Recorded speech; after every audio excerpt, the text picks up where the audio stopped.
Welcome to my channel Shiv Prakash classes. दोस्तों आज हम बायोलॉजी शुरू करेंगे। बायोलॉजी भी दोस्तों किसी भी एग्जाम के लिए जहां पे इसके क्वेश्चन आता है उसको हम पूरी तरह से इस टॉपिक को कवर करेंगे। आपका एक भी क्वेश्चन नहीं छूटने पाएगा। आप बस इस क्लास में शुरू से अंत तक बने रहिएगा। चाहे दोस्तों स्टेट का कोई भी एग्ज़ाम हो, चाहे एसएससी का कोई भी एग्ज़ाम हो, या किसी भी स्टेट का कोई भी एग्ज़ाम हो जहाँ पे बायोलॉजी सेक्शन का क्वेश्चन आता है, एक भी क्वेश्चन नहीं छूटेगा। बस आप लोग शुरू से अंत तक बने रहिएगा। चलो दोस्तों आज हम बायोलॉजी का सबसे पहले इंट्रोडक्शन देखते हैं। उसका वर्गीकरण क्या क्या है, इसके नामकरण कौन दिया है, बायोलॉजी में हम किसका अध्ययन करते हैं, चलो देखते हैं।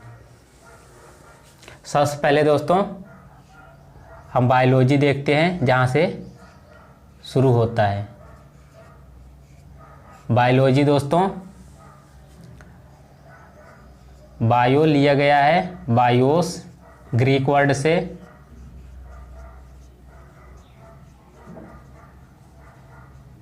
ग्रीक वर्ड से बायोस मीन्स होता है बायो।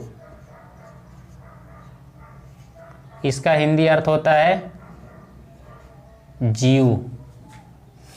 इसका हिंदी अर्थ होता है जीवन। बायो मीन्स होता है जीवन। जिस जीव में जीवन होता है, जो जीवित होते हैं उसे बायो कहा जाता है। अब देख लेते हैं। लोजी है, ये रूट वर्ड आया है लोगोस। लोगोस मीन्स होता है स्टडी, और इसे इंग्लिश में ट्रांसफॉर्म या इसको बदल करके कर दिया गया है लोजी। अब इसका देख लेते हैं शाब्दिक अर्थ क्या होता है। बायोस जो ग्रीक वर्ड से आया है, ग्रीक वर्ड से आया है। बायोस मीन्स होता है बायो, इसका हिंदी अर्थ होता है जीवन। लोगोस का मतलब होता है दोस्तों इंग्लिश में स्टडी। उसके बाद हिंदी में होता है जिसका हम अध्ययन करते हैं। ये इसका ट्रांसफॉर्म कर दिया गया है इंग्लिश में लोजी, जिसका मीन्स होता है किसी चीज़ का अध्ययन करना। इसका शाब्दिक अर्थ हो गया हम जब जीवन के विषय में अध्ययन करते हैं उसे बायोलॉजी कहा जाता है। अब देखते हैं बायोलॉजी शब्द का सबसे पहले किसने प्रयोग किया। बायोलॉजी शब्द को सबसे पहले कौन प्रयोग किए थे, कौन प्रयोग किए। सबसे पहले बायोलॉजी शब्द का प्रयोग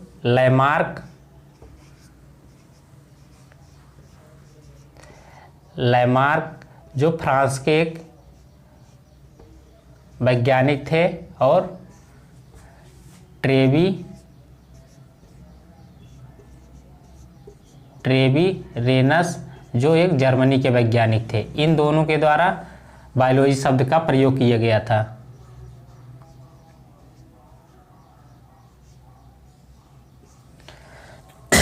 अब देखते हैं बायोलॉजी के पिता किसे कहा जाता है।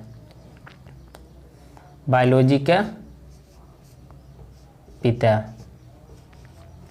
बायोलॉजी के पिता दोस्तों अरस्तु को कहा जाता है, जिसे इंग्लिश में एरिस्टोटल कहा जाता है। अरस्तु। अब देखते हैं अरस्तु ने बायोलॉजी को, जिसमें जीवित जीवधारियों को दो भागों में बांटा था, उसे एक है जंतु जगत, दूसरा है वनस्पति जगत।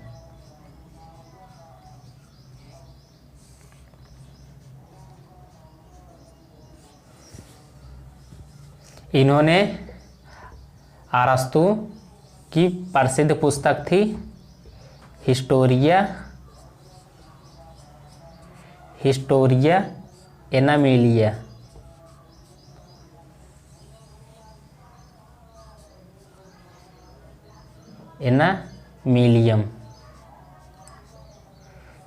इनकी प्रसिद्ध पुस्तक थी हिस्टोरिया एनामिलियम। अब देखते हैं वनस्पति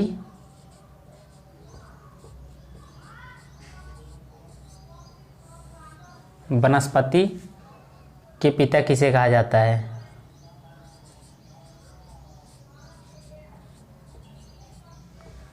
वनस्पति के पिता थियोफ्रेटस को कहा जाता है।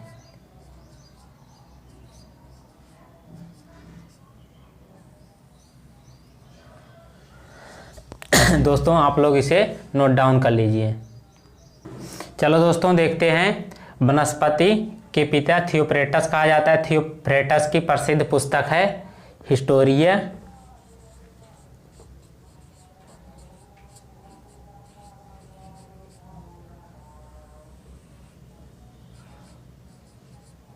प्लांटेरम। हिस्टोरिया प्लांटेरम में दोस्तों लगभग इन्होंने 500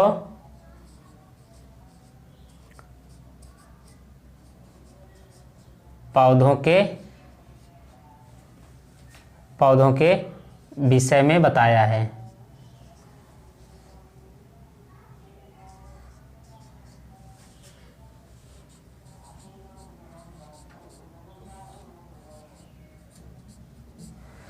इसमें दोस्तों वनस्पति के विषय में बताया गया है। हिस्टोरिया प्लांटेरम में 500 पौधों के विषय में बताया गया है, जबकि जो हिस्टोरिया एनामिलियम है इसमें जंतुओं के विषय में बताया गया है।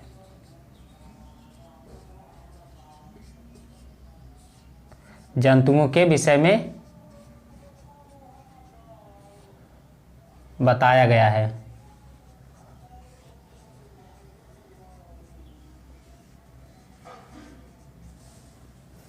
जंतु दोस्तों इसकी इंग्लिश होती है जूलॉजी की। इसकी जंतुओं को इंग्लिश में कहते हैं जूलॉजी। ये दोस्तों वर्ड से आया है, रूट वर्ड से जून लोजी दोस्तों लोगोस से आया। जून मीन्स होता है एनिमल।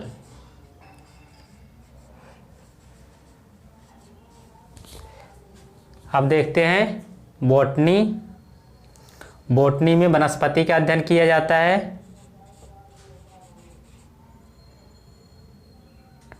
ये रूट वर्ड से आया है बोटाइन। बोटाइन मीन्स होता है वनस्पति, जिसका मीन्स होता है हर्ब। हमको दोस्तों इंग्लिश और हिंदी दोनों को ध्यान देना है। ये वर्ड को जूलॉजी में जंतु विज्ञान का अध्ययन किया जाता है, जो रूट वर्ड से आया है। जून मीन्स होता है एनिमल। जूलॉजी को फादर अरस्तु कहे जाते हैं। बोटनी आया है बोटाइन रूट वर्ड से, इसका मीन्स होता है हर्ब। वनस्पति के पिता थियोफ्रेटस को कहा जाता है। दोस्तों आप लोग इसे नोट डाउन कर लीजिए।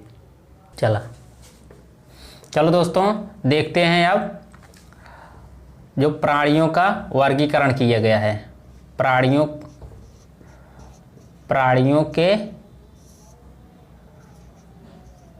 वर्गीकरण सबसे पहले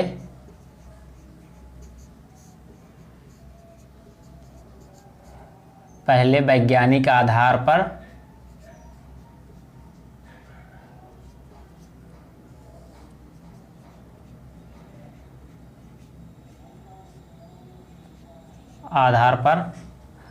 कौन वैज्ञानिक किया था? कौन वैज्ञानिक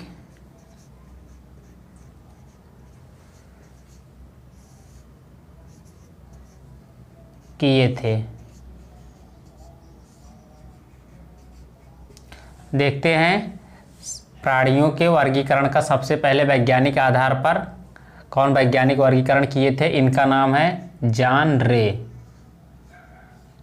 आपको इनका नाम ध्यान में रखना है, कभी कभार क्वेश्चन पूछा जाता है। प्राणियों के वर्गीकरण का सबसे पहले वैज्ञानिक आधार पर वर्गीकरण कौन किए थे? इनका नाम है जॉन रे। अब देखते हैं जिसे कहा जाता है आधुनिक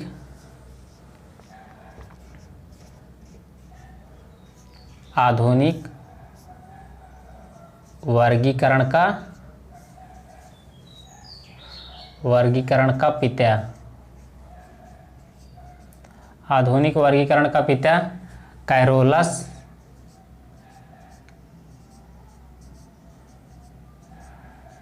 कैरोलस लिनियस को कहा जाता है।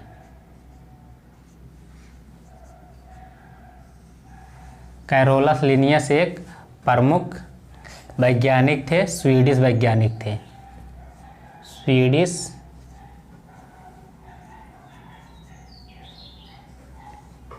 स्वीडिश वैज्ञानिक थे।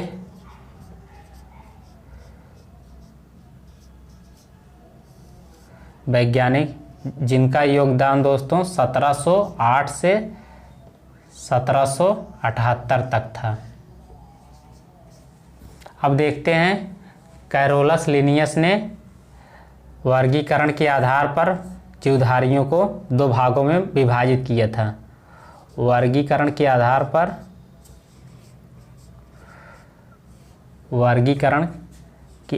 पर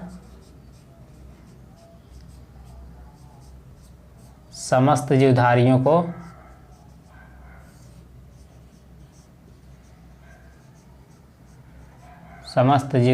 को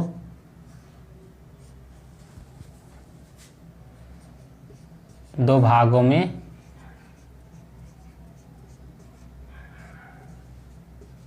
विभाजित किया था।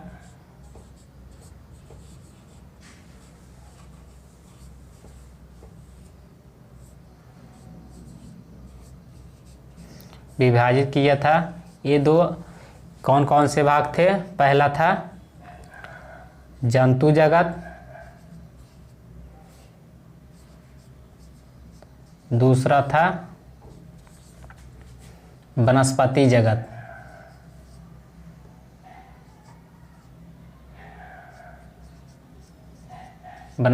जगत। इन्होंने अपनी पुस्तक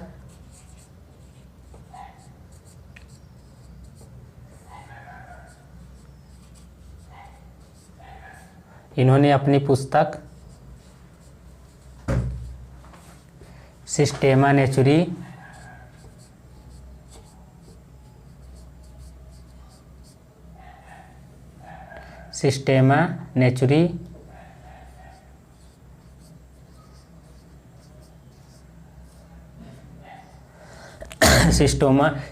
नेचुरी और क्लासेस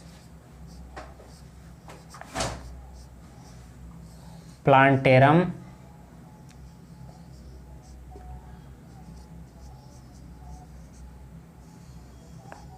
में। आप देखते हैं पहली इनकी पुस्तक है सिस्टेमा नेचुरी क्लासेस प्लांटेरम, उसके बाद इनकी पुस्तक है फिलोसफिया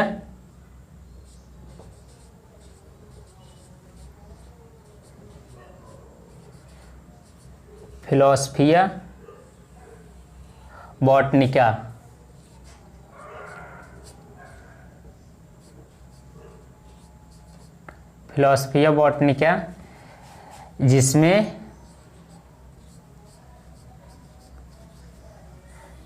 जिसमें इन्होंने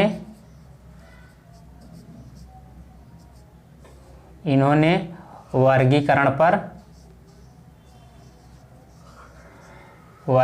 पर विस्तृत प्रकाश डाला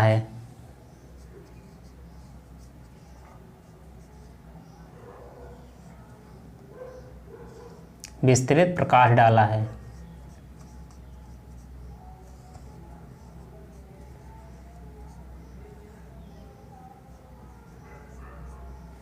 अब देखते हैं आपको दोस्तों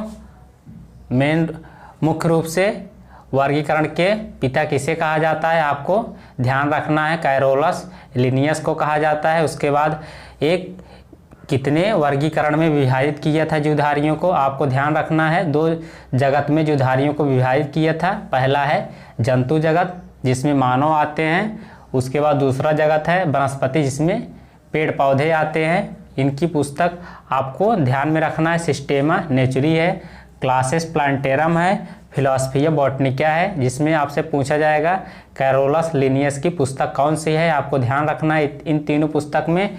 उसके बाद सिस्टेमा नेचुरी में दोस्तों बताया गया है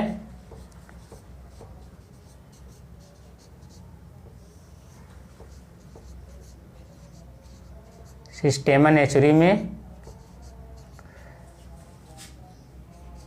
प्राणियों को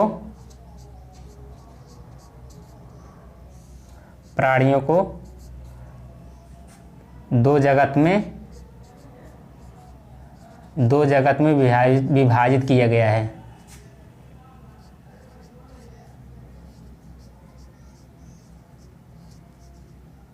विभाजित किया गया है।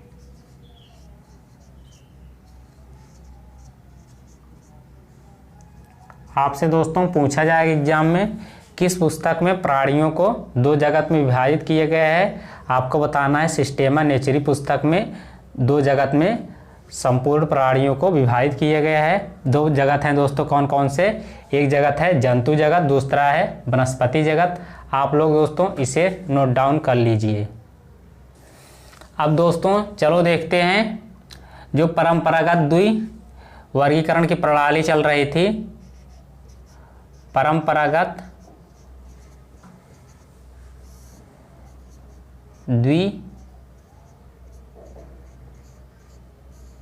द्विवर्गीकरण की प्रणाली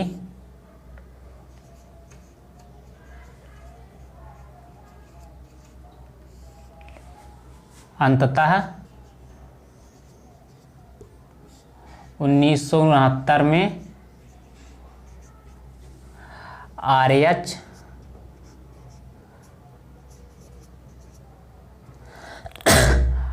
हट्टेकर द्वारा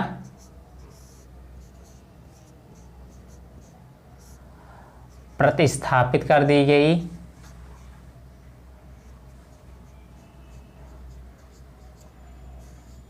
प्रतिस्थापित कर दी गई। इसके स्थान पर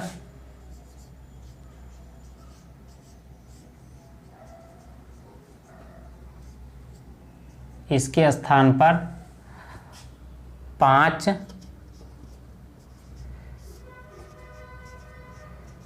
जगत वर्गीकरण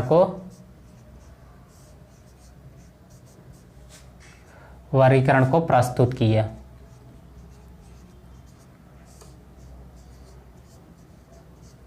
जिसमें सबसे पहले है मोनेरा है,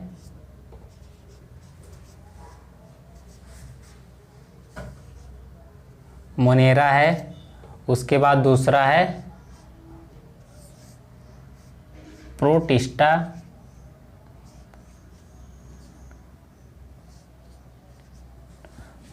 है।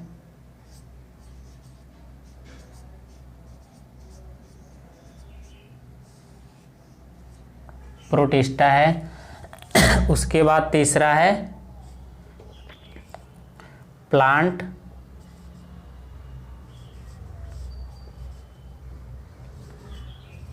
प्लांटिनम। उसके बाद चौथा है फंगी, इसे कवक कहा जाता है। उसके बाद पांचवा है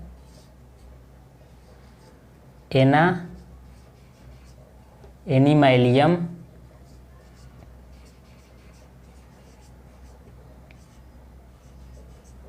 एनिमैलियम है।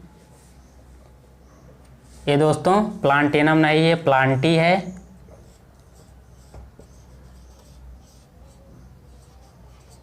पहला हो गया मोनेरा, दूसरा हो गया प्रोटिस्टा, तीसरा हो गया प्लांटी, चौथा हो गया फंगी, पांचवा हो गया एनामेलियम। अब देखते हैं सबसे पहले मोनेरा।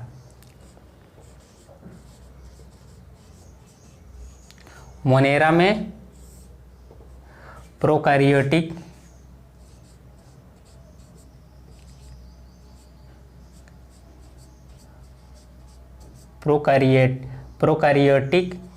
जीव सम्मिलित होते हैं।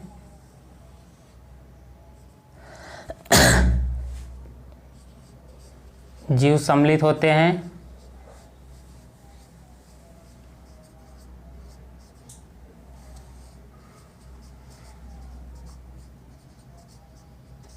सबसे पहले इसमें है आर्की बैक्टीरिया,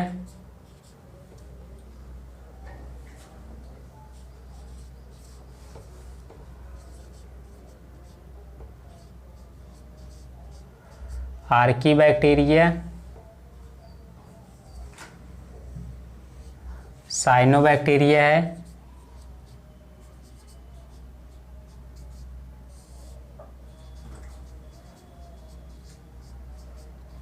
साइनोबैक्टीरिया है, उस बैक्टीरिया जिसे हिंदी में जीवाणु कहा जाता है।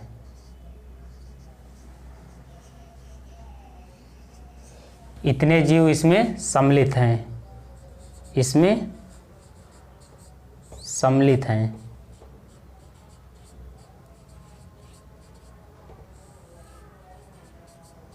अब देखते हैं प्रोटिस्टा।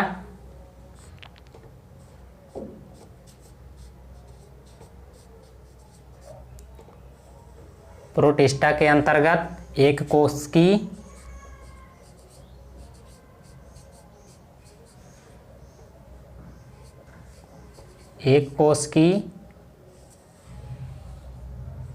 एक कोश की तथा यूकैरियोटिक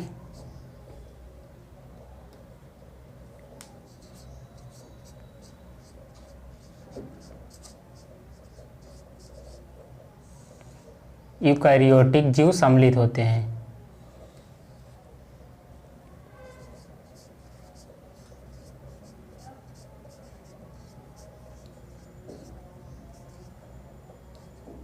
यूकैरियोटिक जीव सम्मिलित होते हैं।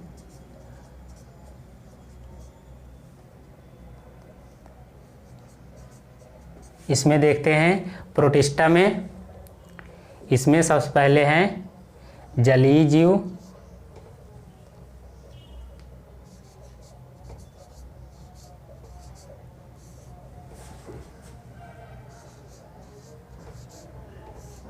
जलीय जीव सम्मिलित हैं। आप लोग दोस्तों इसे नोट डाउन कर लीजिए।